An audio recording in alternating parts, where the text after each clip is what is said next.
याद रखना मुसलमानों, आज जो खिंजीर की नस्लें मुसलमानों को दिन रात पानी पी पी के गरियाते हैं, जब ये खिंजीर डूबने लगते हैं, जब इनके वाले इनको बचा नहीं पाते हैं, ये दिन रात कुछ भी करते रहें, सब इनका डूबने लगता है, हाथ पैर मारते हैं, सब बर्बाद होता है, तो आखिर में हम मुल्ले ही काम आते हैं।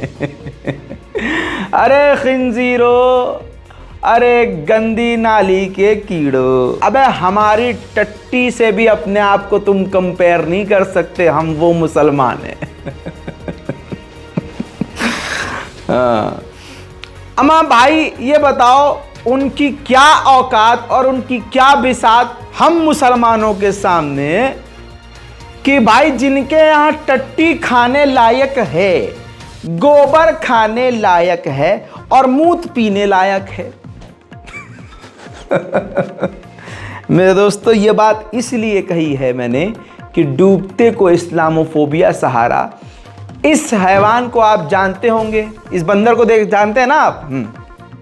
अनुपम मित्तल, जी हाँ, शादी.com का ये CEO है, शादियां कराता है, इसका यही धंधा है, और बॉलीवुड की कुछ फ्लॉप फिल्मों में ये काम कर चुका है, और बाकी शार्क टैंक में ये इस्लामोफोबिक शार्क मौजूद है। इसका चेहरा सामने आ गया, पहचान लीजिए इस चेहरे को। इसका मुंह देखते ही आपको याद आ जाता होगा कि हाँ, बंदर कैसे इंसान बने।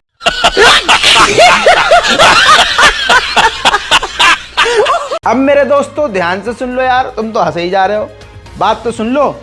यह है इसका ट्वीट। अनुपम मित्तल को एक हिंदू कट्टरपंथी ने फंसा दिया। कैसे? इसके अंदर का हैवान सामने निकाल दिया।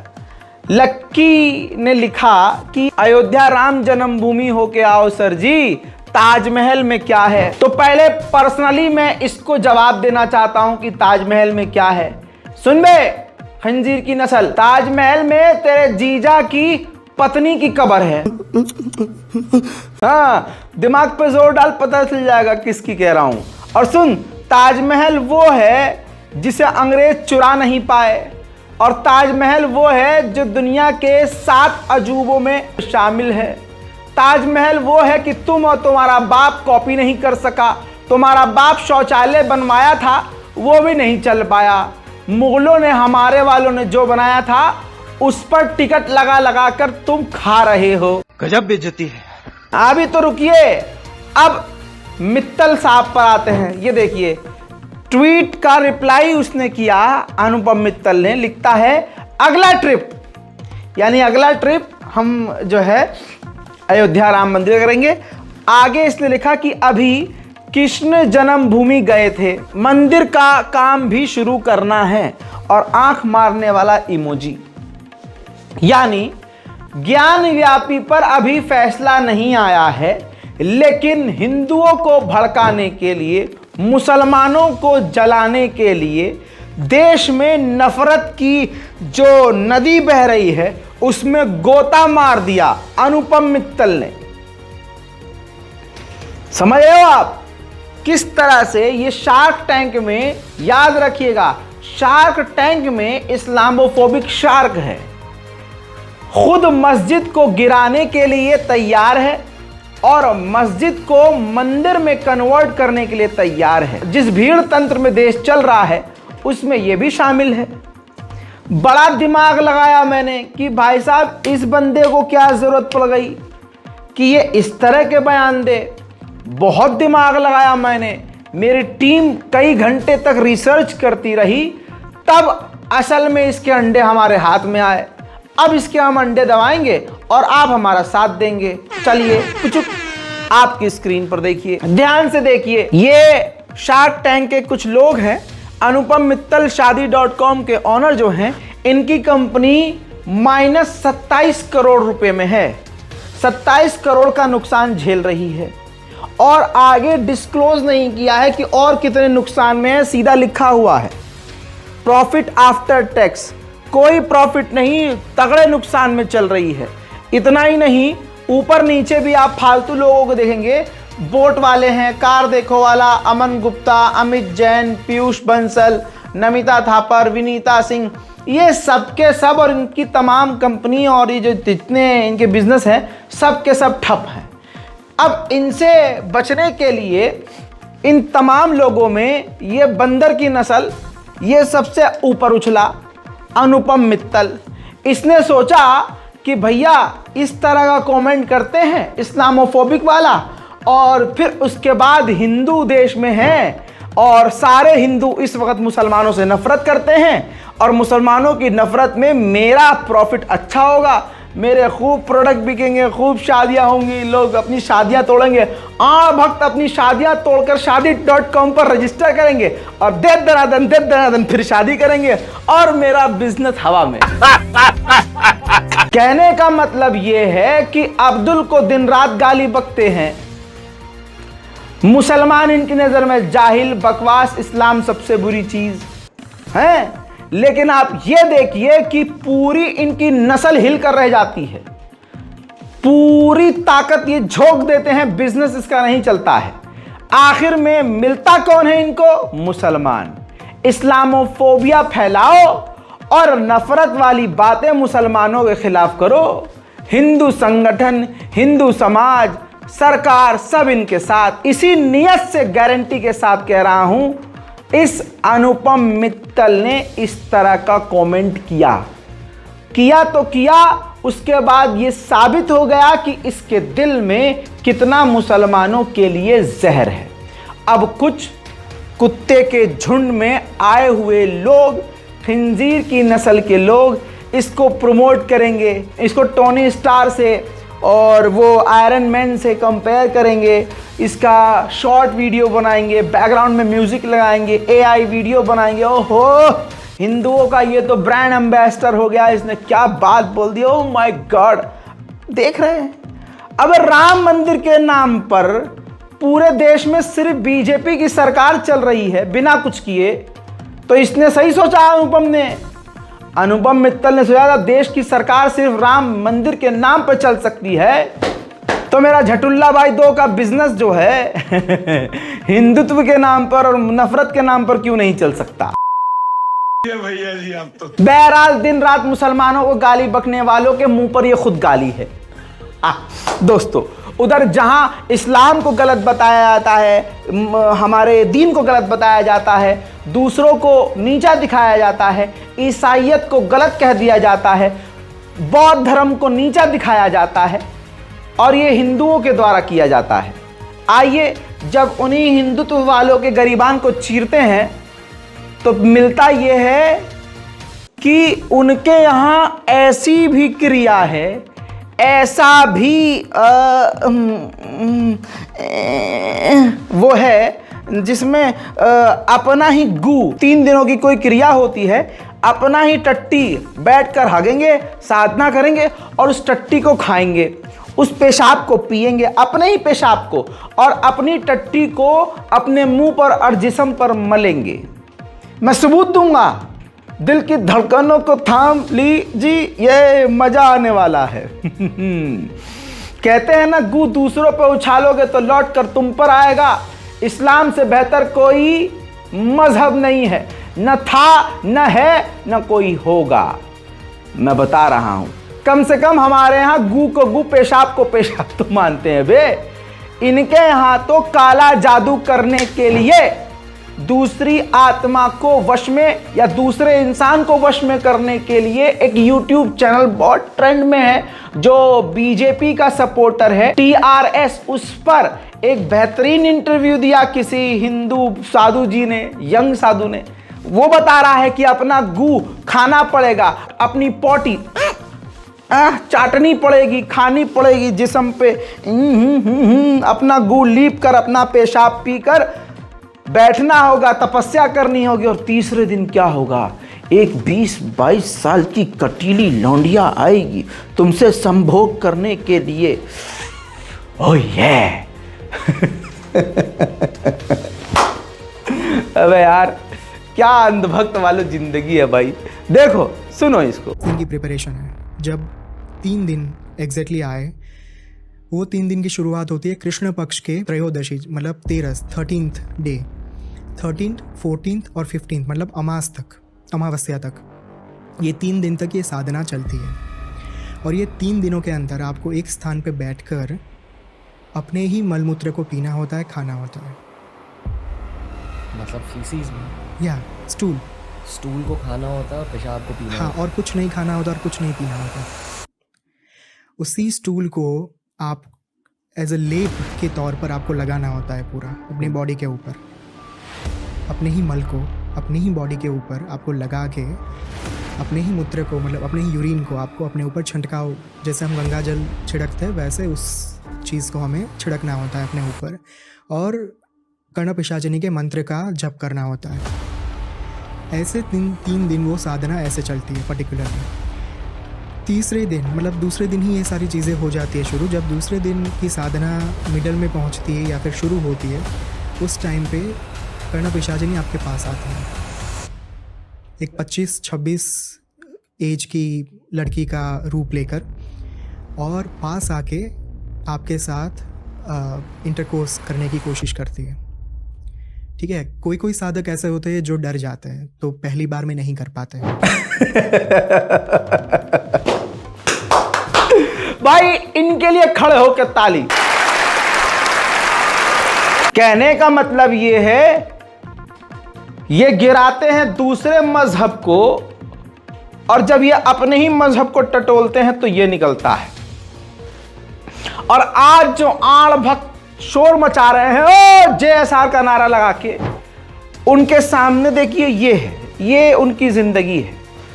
ऊपर एक तस्वीर देखिए, ये संघी हैं आज, और नीचे की तस्वीर देखिए, ये संघियों का भविष्य। बस जैसे ही सरकार पलटेगी, दूसरी सरकार आएगी, ये वापस अपने पजामे में जाएंगे, नारे का एंडर अपने मुंह में पकड़कर जोर से खड़ा देंगे, हम नहीं थे, हम थे ही नहीं, कसम से हम नहीं थे, हम कभी मोदी को सपोर्ट नहीं किया। उधर सुप्रीम कोर्ट के जज ने तमाम हिंदुओं की आंखें खोलने की कोशिश की है कि किस प्रकार से शलवारबाज बाबा कृपाट की हुई है। सबको यह बोल के कि कृपाट की हुई है, अपनी कृपा ऐसे निकाल ली कि समझ लीजिए कि सारा काला धन वाइट कर लिया। और किस किस का किया होगा आपको मालूम है? बीजेपी से रामदेव का क्या ही कनेक्शन है।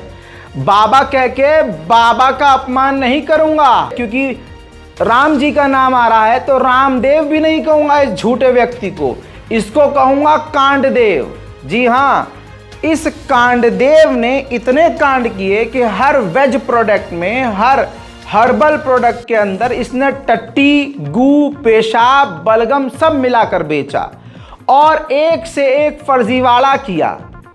आज सुप्रीम कोर्ट के जज ने क्लियर बोला कि कांडदेव ने पूरे भारतवासियों को, पूरे देश की जनता को हुतिया बनाया, बेवकूफ बनाया। लेकिन दोस्तों, यहां अंधेर नगरी चौपट राजा है। जो भी धर्म का चोला पहनकर आगे बढ़ेगा, लोग उसके गू को भी आहा क्या, अरे बाबा आपका गू नहीं, ये तो हमारे लिए मणि है, मणि, नागमणि। कमाल की बात यह है कि ऋषि मुनि पहले हुआ करते थे, हिंदुत्व में कभी ये सब चीजें नहीं हुआ करती थी। बाबा पहले भी हुआ करते थे, लेकिन कभी नफरत नहीं हुआ करती थी। प्रभु श्री राम को जब दर्शाया जाता था नाटकों के अंदर, सीरियल के अंदर, पोस्टर के अंदर, तो तस्वीर देखकर सामने वाला व्यक्ति प्यार फील करता था, एक शांति फील करता था। आज हनुमान जी के स्टिकर्स और तस्वीरों को देखिए, हनुमान जी को बिल्कुल एंग्री मोड में दिखाया, जबकि हनुमान जी के बारे में आपने सुना और इतिहास और किताबों में पढ़ा होगा या फिल्मों में देखा होगा पुरानी, कि मोहब्बत दिखाई जाती है कि वो प्यार करते हैं। भगवान प्रभु श्री राम के इतने बड़े वो फैन हैं, क्योंकि राम दुनिया से प्यार कर रहे हैं तो जो गैरों से भी, जानवरों से भी प्यार कर रहा है जो इंसान, जो भगवान है, तो उसका भक्त क्या करेगा? वो भी वही करेगा जो उसका परमात्मा, उसका परमेश्वर, उसका भगवान कर रहा है, उसका देवता कर रहा है। लेकिन आज क्या हो गया है, 2014 के बाद से प्रभु श्री राम से लेकर हनुमान जी को भी सिर्फ एंग्री, किलर मोड में दिखाया गया है। लेकिन ये हमारे सीधे साधे हिंदू समझ नहीं रहे हैं कि उनके दिल के साथ, उनके धर्म के साथ खेलने वाली ये खुद बीजेपी पार्टी है। समझिए, मेरा एक दोस्त है विष्णु त्रिवेदी, उसने मुझसे 1 साल पहले कहा था कि मेरे भाई अब जो माहौल है वो ऐसा है हम लोगों में ही कि हमारे अपने प्रभु श्री राम और हमारे धर्म को बदनाम करेंगे।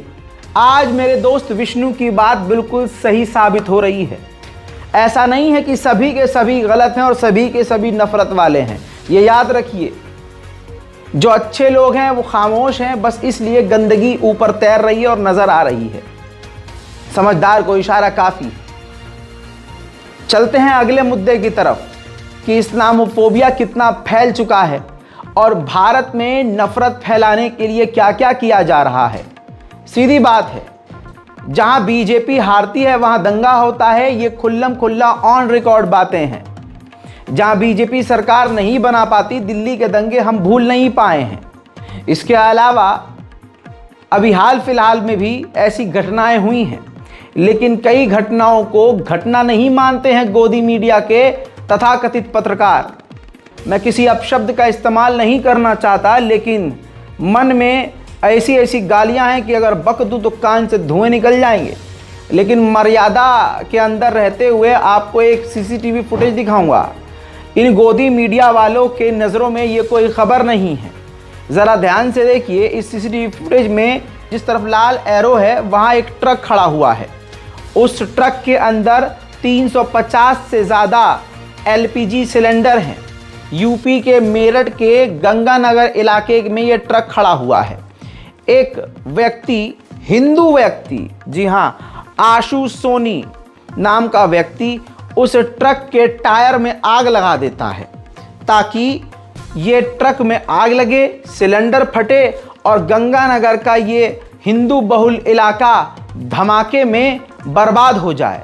और फिर देश का माहौल आपको पता है क्या होगा। इसके बाद अगर आप ज़रा सा इस सर्कल को फोकस करेंगे तो आप देखेंगे आशु सैनी नाम का व्यक्ति, वो इंसान जिसके मकसद खतरनाक थे, आतंकी मकसद जिसका था, सुकून से टहलता हुआ, वो ऐरा गैरा नहीं, वो बेरोजगार नहीं, अच्छा खासा पैसा, भाई 4 व्हीलर है उसके पास, अपनी स्विफ्ट डिज़ायर में जाकर बैठता है और उसके बाद पुलिस वहाँ मौके पर मौजूद होती है, जो जिसे कहते हैं गश्ती पुलिस, उसे रोकने की कोशिश करती है। वो पुलिस के सामने ही अपनी गाड़ी भगा कर ले जाता है। बहरहाल आशु सोनी वहाँ से फरार हो गया, लेकिन पुलिस सतर्क थी और पुलिस की समझदारी से आग को बुझा लिया गया और गंगानगर को उड़ने से रोक लिया गया। कहने का मकसद ये है कि इतनी बड़ी घटना को गोदी मीडिया घटना नहीं मान रही है।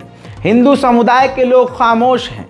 अब ज़रा सोचिए, अगर वहाँ 350 सिलेंडर या 320 सिलेंडर फटते तो वहाँ हमारे हिंदू भाई हों चाहे मुसलमान हों, हमारे देश का कितना नुकसान होता, देश के ऊपर कितनी बड़ी आपदा और ये देश के लिए कितना बड़ा कांड होता। लेकिन ये खबर इसलिए नहीं है क्योंकि आतंकवादी का नाम आशु सैनी है, वो हिंदू समुदाय से बिलोंग करता है, धर्म उसका हिंदुत्व है, इस वजह से इस खबर को खबर बनने नहीं दिया गया। लेकिन मैं देश की सेवा में यहाँ हूँ, सच दिखाने के लिए यहाँ हूँ। अगर आप भी भारत से प्यार करते हैं, अपने वतन से मोहब्बत है, तो इस रिपोर्ट को शेयर ज़रूर कीजिएगा। कहानी फ़िलहाल अब ऐसी है कि अगर मुसलमान के पैरों के नीचे गलती से कोई चूंटी आ जाए तो कह देंगे ये चूंटी जिहाद है, ये वो जन जीवन तबाह करने वाला जिहाद कर रहे हैं, ये जानवरों को काटने पीटने का ये जिहाद कर रहे हैं। चूंटी जिहाद के नाम से सुरेश चक्रवाणे जैसे पत्रकार अपने नेशनल टीवी पर बैठकर डिबेट करेंगे और मुसलमानों को बदनाम करेंगे उधर अपनी पत्नी का गर्दन ये हिंदू समुदाय का कोई व्यक्ति काट दे तो वो क्राइम नहीं कहलाएगा।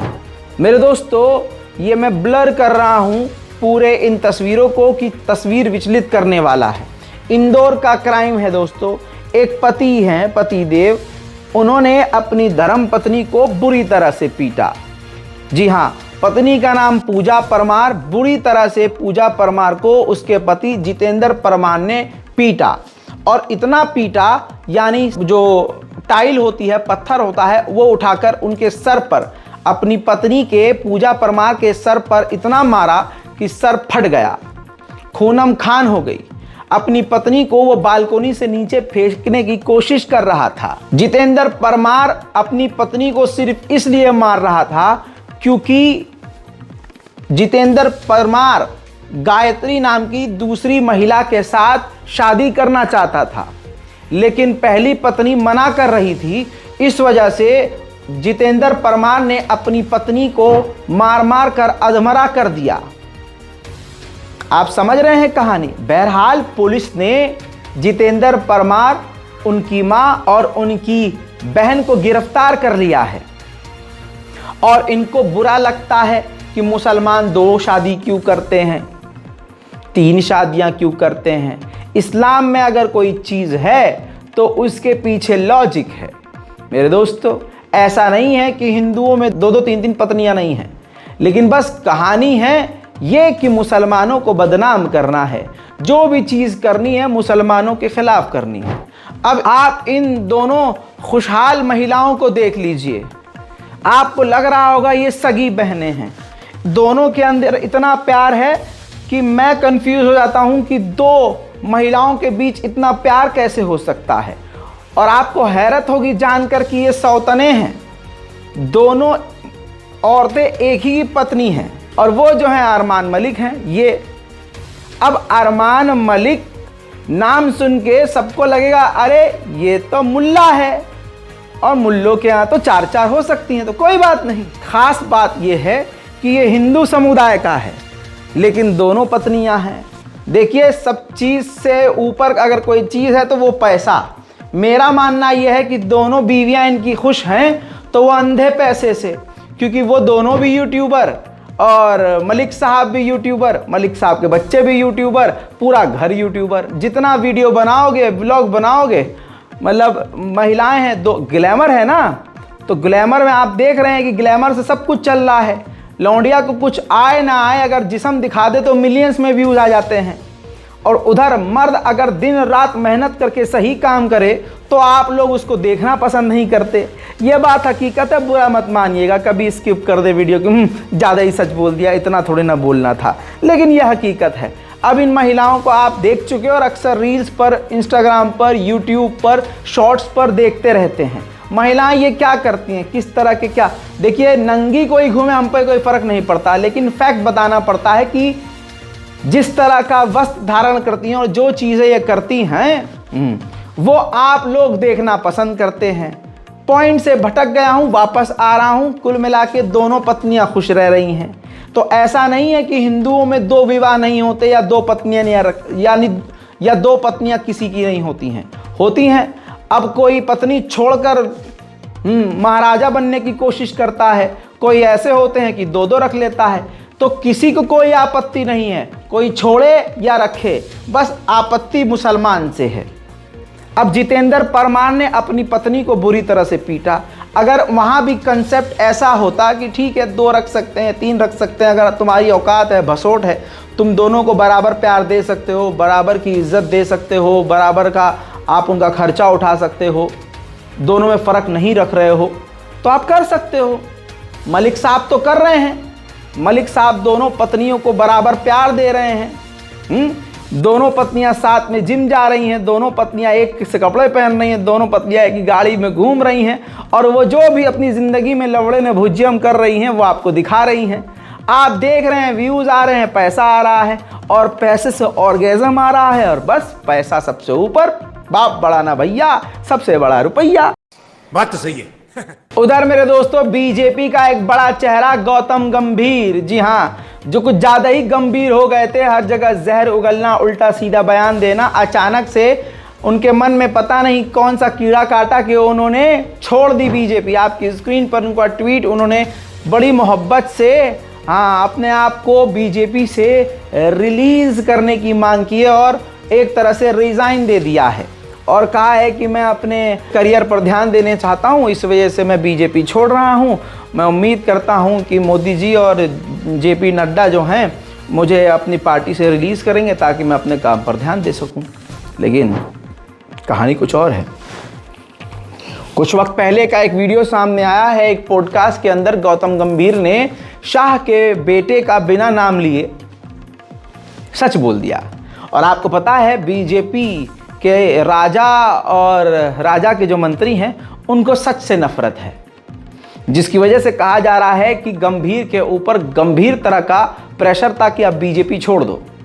वो क्लिप ये है। कोई आदमी जिसने कभी क्रिकेट बैट नहीं पकड़ा, जिसने कभी 1 लाख लोगों के सामने खड़े होके वो प्रेशर नहीं हैंडल किया, जिसने कभी क्रिटिसिज्म नहीं झेला, वो एक एसी कमरे में बैठ के उसके पास मशीनरी है किसी को ब्रांड बनाने का या ब्रांड नहीं बनाने का, वो डिसाइड करता है कि मुझे ना उन 2 लोगों में ये लड़का ज़्यादा पसंद है तो मैं आज इसको ब्रांड बनाता हूँ, अपनी पूरी मशीनरी इस पे लगाता हूँ, दूसरे पे नहीं। तो बाकी वो जो 14 खिलाड़ी हैं उनका क्या आप इस तरीके से, और फिर आप कहते हो कि आप stakeholder of Indian cricket. सबसे बड़ा गुनाह ये है कि किसी की मेहनत का क्रेडिट किसी और को दिया जाना। वीडियो तो और भी लंबा है लेकिन कॉपीराइट के चलते हुए पूरा नहीं दिखा रहा हूं, लेकिन आपको अब कहानी रिजाइन के पीछे की समझ में आ गई होगी। इसी के साथ आज का एक जोक सुनिए। चुनाव आयोग ने कहा है कि चुनाव के प्रचार में और प्रसार में मंदिर, मस्जिद, गिरजाघर, गुरुद्वारों या कोई भी अन्य पूजा स्थल का नाम उपयोग में लाना उचित नहीं माना जाएगा। मतलब चुनाव आयोग ने कह दिया कि भाई किसी धार्मिक स्थल का नाम आप अपने चुनाव प्रचार में मत कीजिएगा। जिस तरह से सारी दुनिया जानती है कि बीजेपी ज्ञानव्यापी, राम मंदिर, बाबरी मस्जिद, अयोध्या में ये और फलाना मस्जिद, दिल्ली की जामा मस्जिद, जहाँ जहाँ इन लोगों की गंदी नज़रें हैं, 4 लाख मस्जिदों को तोड़ने की बातें करने वाले सुरेश चक्रवाणे एग्जाम्पल हैं कि ये लोग पार्टी को जिताने के लिए इस तरह के जुमलों का इस्तेमाल करते हैं। तो चुनाव आयोग ने कहा है कि नहीं कर सकते। और मैं चुनाव आयोग के मुंह पर बोल रहा हूं कि अपना मजाक उड़वाया है आपने ये बोल के, क्योंकि 4 दिन रुक जाइए, 4 दिन के अंदर मैं ही आपको सबूत दूंगा। जैसे ही चुनाव प्रचार शुरू होगा ये वो सब करेंगे जो आप मना कर रहे हैं। मेरे दोस्तों, बावासीर और अंधभक्त की जिंदगी में कोई फर्क नहीं है, कोई भी फर्क नहीं है। रेहाना को बदनाम किया गया जब पहले वाला किसान आंदोलन हुआ था कि ये तो किसान आंदोलन को सपोर्ट कर रही है पैसा लेके, विपक्ष की पार्टियों ने पैसा दिया है तो रेहाना खाला सपोर्ट कर रही हैं अपने मुसलमान भाइयों को और किसानों को।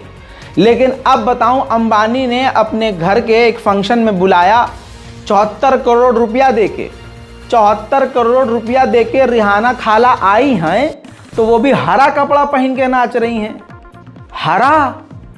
सुरेश बेटा कुछ बोलो इस पे, गुल्लू दुल्लू वो भी खामोश हैं। अरे रेहाना तुम्हारी भाई क्यों नाच रही हैं? अरे दादा सोचिए, हरा कपड़ा भाई, ये कोई एजेंडा, मतलब ये देख लो 74 करोड़ रुपए अगर लिए, अब भगवा पहन के नाच सकती थी ना भाई, भगवा प्रमोट करती, नहीं हरा प्रमोट हो रहा। इसी बीच इलाहाबाद हाईकोर्ट ने एक बेहतरीन फैसला सुनाया है एक अहम केस के ऊपर। इस केस को समझना भी जरूरी है और इसमें एक बड़ा पैगाम। शादीशुदा मुस्लिम महिला का लिव इन में रहना शरीयत के मुताबिक इस्लाम में जिना और हराम है। प्रयागराज यानी अपने हिंदू दोस्त के साथ लिव इन रिलेशनशिप में रहने वाली एक विवाहित मैरिड मुस्लिम महिला को किसी भी तरह की सुरक्षा देने से इनकार करते हुए इलाहाबाद हाईकोर्ट ने कहा कि कानूनी रूप से विवाहित मुस्लिम पत्नी शादी से बाहर नहीं जा सकती है और किसी अन्य पुरुष के साथ उसका लिव इन रिलेशनशिप नहीं हो सकता है। हम प्रोटेक्शन नहीं दे सकते हैं। अब इस केस की कहानी आपको समझ में आ गई होगी कि आज मुसलमान लड़कियों का दिमाग आसमान में कितना है। आप ये देख लीजिए कि एक मुस्लिम लड़की शादीशुदा होकर, एक पत्नी होकर, अपने पति से लड़ाई झगड़े में ही अलग होकर दूसरे हिंदू के साथ, गैर मजहब इंसान के साथ, गैर मजहबी लड़के के साथ लिव इन यानी बिना शादी किए अलग उसके साथ सो रही है, उठ रही है और पत्नी जैसा व्यवहार कर रही है, हैं?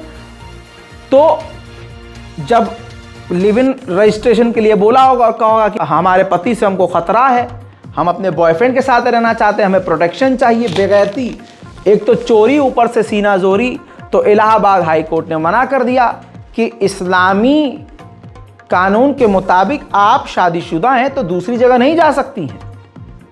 मुस्लिम लॉ हमारे लिए अलग है। तो इलाहाबाद हाई कोर्ट ने बहुत बेहतरीन फैसला सुनाया और हम मुसलमान होने के नाते हम इलाहाबाद हाई कोर्ट का शुक्रिया अदा करते हैं। यहाँ बेगैरती, अब यहाँ मुसलमान लड़कियों की देखिए कि अब ये ट्रेंड चल रहा है कि मुस्लिम मैरिड लड़कियां भी अब शादीशुदा होने के बावजूद दूसरे के साथ, चाहे गैर मुस्लिम हो चाहे मुसलमान ही हो, गलत तो गलत है, लेकिन मॉडर्निटी के नाम पे अब ये सब कुछ चल रहा है। ठीक है, पति गलत था, पति से कोई गलती हुई, लड़ाई झगड़ा हो गया, इसका मतलब क्या अब यह है कि पत्नी अपने शौहर को छोड़ के दूसरे मर्द के साथ रहने लगे? नहीं। क्यों? अच्छा, ऐसे लड़के जो आंटियां तलाश करते हैं, मैरिड औरतें तलाश करते हैं, वो सिर्फ इसलिए ताकि उनको सेक्स करने का लाइसेंस मिला हुआ है। पता नहीं होगा वो महिला अलग रह रही होगी, किसी को क्या ही फर्क पड़ता है। और ये जो लौंडा है ये बस केयरिंग दिखा रहा है, फर्जी केयरिंग दिखा रहा है ताकि बिस्तर हमको मिल जाए उस औरत के साथ। और लिख के ले लो, ऐसे मर्द कभी उस औरत से शादी नहीं करते, सिर्फ वो काम वासना के लिए साथ रहते हैं। लेकिन ये तमाम चीज़ें मुसलमान लड़कियों को पता है। आज सोशल मीडिया के ज़रिए 6-6, 7 साल की लड़कियां जो हैं एडल्ट कंटेंट बना रही हैं, एडल्ट डायलॉग बाजी कर रही हैं। क्या माँ बाप को नहीं दिखता? आज जो छोटी छोटी बच्चियां, छोटे छोटे लड़के उम्र से पहले अभी जिस्म की कई सारी चीज़ें उगी भी नहीं होती हैं, और वो लड़कियां, मुसलमानों की बात कर रहा हूँ, गलत और गंदे वीडियोस बनाते हैं अश्लील डांस के नाम पर, क्योंकि ट्रेंड चल रहा है। अब वो बेल्ट वाला ट्रेंड चल रहा है, ई की आवाज़ के साथ। अब उसमें अपने चूतड़ हिला रही हैं लड़कियां, अपना जिस्म हिला रही हैं लड़कियां, साड़ी तक उतार दे रही हैं। वो अच्छा लग रहा है, 4 बटन आगे से खोल रही हैं और नाच रही हैं। यकीन कीजिए, खुदा की कसम, ये हिंदुओं में भी गलत है, पूरे समाज के लिए गलत है। लेकिन मॉडर्निटी एक ऐसा फॉर्मूला ठोक दिया गया है हमारे सर पर कि अगर हम कहेंगे कि ये गलत हो रहा है तो कहा जाएगा महिला विरोधी, अरे लड़के लड़कियां बराबर हैं, कहाँ जी रहे हो? ये तो एडवांस जमाना है, 21st सेंचुरी है। अरे जब परमात्मा ईश्वर अल्लाह ने ही लड़का और लड़की में फ़र्क बनाया है तो उस फ़र्क को तुम और हमारी ज़ात कभी मिटा नहीं सकते। जो मर्यादा, जो फ़र्क ऊपर वाले ने बनाया है उसको फॉलो करना ज़रूरी है। लेकिन मैं दूसरों को क्यों बोलूं, हम अपने घर में ही देख लिए। मुसलमान लड़कियां जो सोशल मीडिया पे कर रही हैं, क्या उनके माँ बाप को नहीं दिखता? उनके रिश्तेदारों को नहीं दिखता? सब कुछ दिखता है। लेकिन आज लानती मुस्लिम उस बाप को, बेगैरत को अपनी बिटिया की कमाई चाहिए, कहने के लिए ये कह रहे बिटिया खुद कमा रही है, खुद खा रही है, अपने पैरों पे है। ऐसे पैरों पे अपने जिस्म की नुमाइश करके कभी हिजाब पहन रही हैं, कभी नंगी हो जा रही हैं। उनकी ज़िंदगी का मकसद क्या है पता ही नहीं है। इनसे भी बात कर रही हैं, ये भी बॉयफ्रेंड है, वो भी बॉयफ्रेंड है, उससे मेरी मंगनी होने वाली है, लेकिन शादी के लिए मुझे वो पसंद है। किसी से पूछ के देख लो, रिकॉर्ड 4-4 बॉयफ्रेंड पहले ले चुके हैं। ऐसा ही लड़कों का भी सीन है भाई। आज मुसलमान लड़के क्या कर रहे हैं? जिम जा रहे हैं। वो अपने कौम के लिए जा रहे हैं क्या? देश के लिए जिम जा रहे हैं क्या? अरे भाई अगर कोई जिम जा रहा है, बॉडी बना रहा है, तो वो किस लिए बना रहा है? मुसलमान लड़कों से, मैं दूसरों से बात ही नहीं कर रहा, अपने घर की बात कर रहा हूँ, अपने कौम की बात कर रहा हूँ। बताइए मुझे, ये जो एकदम ये जो तुमने सिक्स पैक बनाए हैं, ये एब्स बनाए हैं, ये डोले शोले बनाए हैं, क्यों बनाए हैं? बताओ भाई क्यों बनाए हैं? इसलिए नहीं बनाए कि वो जब कभी दंगा फसाद होगा तो अपने घर का वो मतलब समझ रहे हो ना, घर का बचाव करें। ना ना ना ना ना ना, या वो सेना में जाना चाहते हैं? बिल्कुल नहीं। लौंडियाबाज है ससुरे, लौंडियों को दिखाना है, अपना स्तन दिखाना है फूला हुआ, छाती दिखानी है, इतना सा गुंगड़े जैसा मुंह है और इतना चौड़ा छाती। उनको लगता है कि बहुत अच्छे लग रहे हैं, उनको लगता है हम बहुत अच्छे लग रहे हैं। जिगर है हमारे अंदर। सुनो, दुश्मन की आंखों में आंखें डालकर उसको जवाब देने के लिए और मौके पर डटे रहने के लिए ना बड़ा जिस्म नहीं, बड़ा कलेजा चाहिए, याद रखना। तो ये लौंडे भी भाई हमारी कौम के उसी में लिप्त हैं भाई साहब। इनको काम ही नहीं है, जिम जा रहे हैं, फिर कॉलेज में लड़कियां ताड़ रहे हैं, मेट्रो में लड़कियां छेड़ रहे हैं, क्लब जा रहे हैं, 4 बटन खोल के हीरोपंती कर रहे हैं, यहाँ सस्ती चैन डाली हुई है, सोने का पानी चढ़ा हुआ, और बने हुए नवाब के चूदे। बेरोजगार हैं, न खाने को कुछ है, न पीने को कुछ है, नौकरी का कुछ पता नहीं है, एजुकेशन का कुछ पता नहीं है। क्लब में जाके हाथ में रेड बुल लेके, अब वो रेड बुल चाहे ख़त्म हो गई हो, खाली रेड बुल लेके काला 150 रुपये का चश्मा लगा के हिले जा रहे हैं, डिच्चिक डिच्चिक, और लौंडियाँ देख रही हैं यो यो यो यो यो, AP दिलो गाना बज रहा। अच्छा है भाई, इनसे कूल नहीं है। थार में बैठ गए हैं, किसी की लेके आ गए थार, चाचा के मामू के बेटे के खाला के नवासी की थार है, आए हैं भर के जा रहे हैं झत्ते की तरह। चलो भाई 500-500 रुपये इकट्ठा किया, चलो भाई क्लब चल रहे हैं। आप समझ रहे हो ये चल रहा है, क्या मकसद इसका भाई? लेकिन मैं बुरा इसलिए हूं क्योंकि बोल देता हूं। माजरत के साथ रिपोर्ट को शेयर कीजिए, दुआओं में याद रखिए। जय हिंद।